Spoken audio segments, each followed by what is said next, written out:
Bem-vindo, bem-vinda ao canal de Relações de Trabalho para Líderes.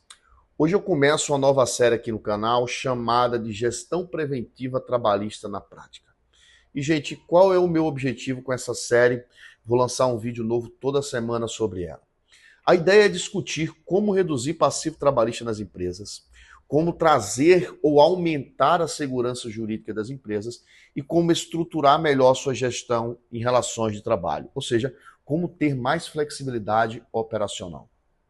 E eu começo essa série com um tema que para mim é central na discussão hoje das relações de trabalho, a negociação coletiva. Sim, a negociação coletiva, na minha ótica, é um dos temas centrais hoje nas relações de trabalho. Melhor dizendo, não hoje.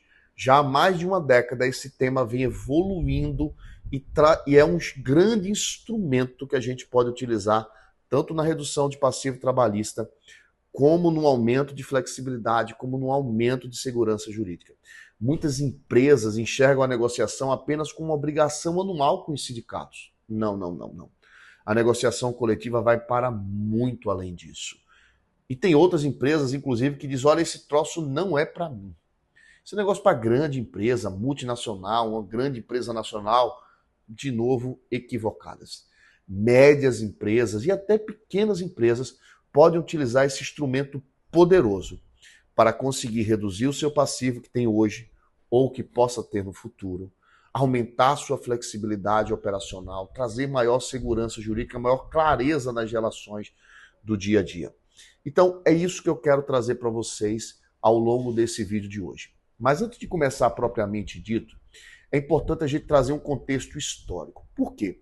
Porque a negociação coletiva, pelo menos nessa última década, ou até antes disso um pouco, ela vem evoluindo significativamente.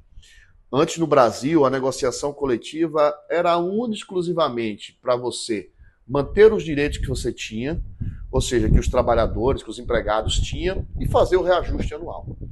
As empresas não tinham acordado como esse instrumento poderia ser poderoso. Até porque o entendimento do judiciário trabalhista à época era o seguinte, olha, não se pode negociar nada que seja prejudicial que está estabelecido em lei. Então muitas empresas até tentaram fazer negociações naquela época que trouxesse segurança jurídica, uma organização melhor do trabalho e etc. Mas elas viam tempos depois que a Justiça do Trabalho invalidava aquela cláusula, então só fazia a negociação para trazer a paz social e fazer a concessão de reajustes. Esse panorama veio mudando ao longo do tempo. E muita gente acha que isso começou, inclusive, com a reforma trabalhista de 2017. Não, não, não. O STF, anos antes, na verdade em 2015, no julgamento do recurso extraordinário 590-415, inaugura um novo momento e diz o seguinte, olha, sim, a negociação coletiva pode estabelecer, inclusive, parâmetros não previstos em lei, e desde que não afete aquele patamar civilizatório mínimo. Então, em 2015, o STF começa a dar essa guinada. Em 2017, com a reforma trabalhista, isso começa a se consolidar, porque aí vem a criação do artigo 611-A na CLT, trazendo ali um rol exemplificativo do que as empresas podem negociar, ou no 600-B, o que as empresas não podem negociar, empresas e sindicatos não podem negociar. Então, ao longo do tempo, isso foi evoluindo.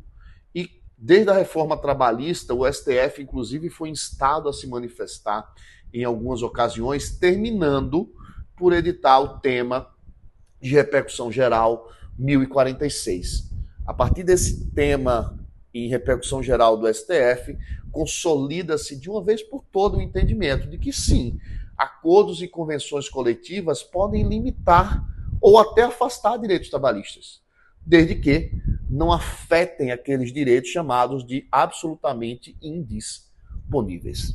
Então está claro, a negociação coletiva hoje é sim um poderoso instrumento onde as empresas podem utilizar para reduzir passivo, aumentar sua segurança jurídica e ainda por cima trazer maior flexibilidade operacional e nas relações de trabalho no dia a dia. E quando você faz isso e utiliza a negociação de forma estratégica, a negociação ela pode trazer ganhos importantes para a gestão empresarial. Em primeiro lugar, como eu falei, redução de passivo trabalhista. Cláusulas bem estruturadas podem trazer mais segurança jurídica nas práticas do dia a dia da empresa. Vamos a um exemplo prático aqui, já que a gente está falando em gestão preventiva trabalhista na prática. Vamos a um exemplo prático. Imagina que a sua empresa tem um determinado problema relacionado a sobreaviso. Pô, como assim sobreaviso? Algumas empresas têm que criar escalas e deixar aqueles colaboradores de sobreaviso, porque se houver alguma demanda, eles precisam necessariamente atender. Mas você percebe que na prática do dia a dia, a necessidade premente das escalas de sobreaviso são nos finais de semana. E os acionamentos durante dias normais da semana, eles são esporádicos. Então, por que não estabelecer uma cláusula onde diga, olha, as escalas de sobreaviso da empresa serão estruturadas em dias de folga, ou seja, em finais de semana, em dias de folga, partindo da premissa que a escala seria de segunda a sexta-feira, e aí sim essas escalas e esse regime de sobreaviso se aplicará.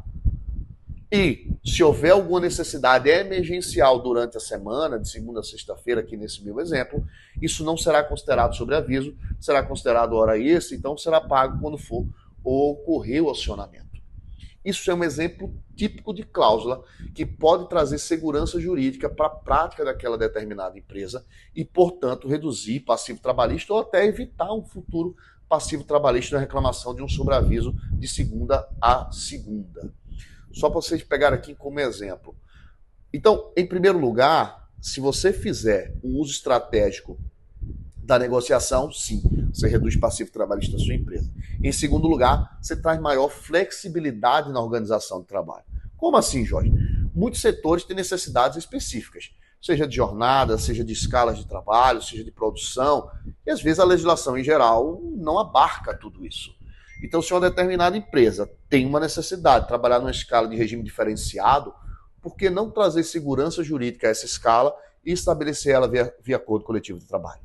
E, portanto, viabilizar aquele ponto operacional. Segundo ponto importante. Terceiro ponto, previsibilidade das relações de trabalho. A negociação coletiva ela pode trazer previsibilidade das práticas do dia a dia. Quando você tem regras claras do que são pactuados, do que pode ou não pode fazer naquela relação, isso é extremamente importante e relevante. Deixa eu citar outro exemplo aqui para vocês. Um tempo atrás, a gente tinha um grande problema que era o seguinte, ficha de treinamento, lista de presença de treinamentos, principalmente treinamentos obrigatórios das NRs, etc. A gente tinha um grande problema. Qual era esse problema? Eram muitas fichas, muitos colaboradores precisavam ser treinados, capacitados, etc. E tinha um problema de organizar essas fichas. Eram fichas físicas que assinava, que fez o treinamento A, B, C, NR10, NR35 e etc. E aí você tinha um grande problema. Poxa, como fazer gestão de tantos treinamentos, de tantas pessoas, com tanto papel envolvido? Sendo que a NR1 estabelecia que podia ser sim digital. Mas na NR1 teria que ter o certificado digital reconhecido. E aí o custo desse certificado não era viável.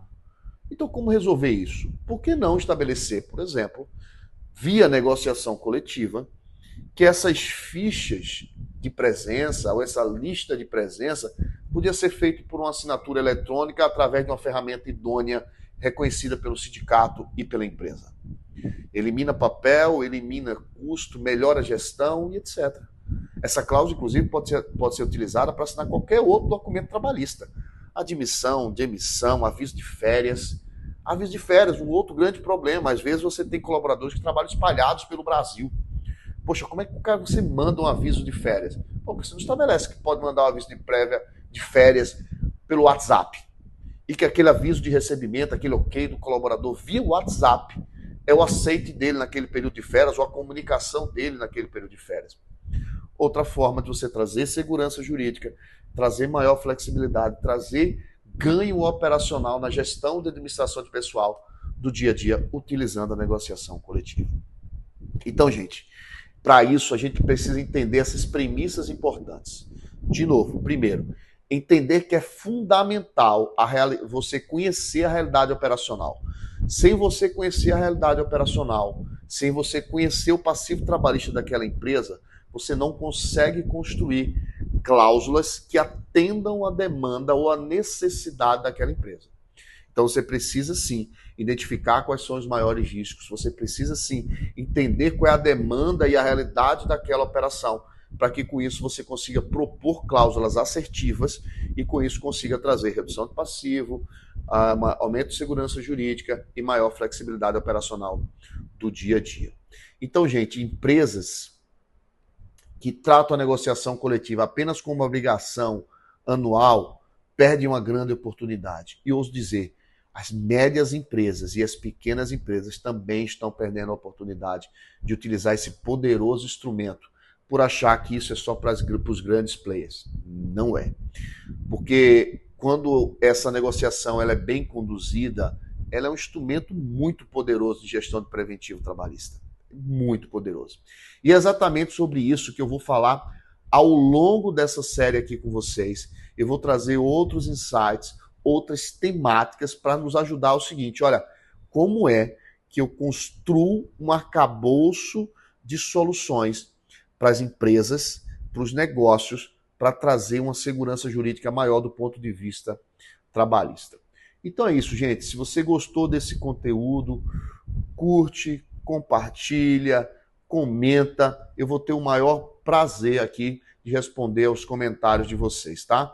Então, fica aí a dica. Um abraço, até uma próxima.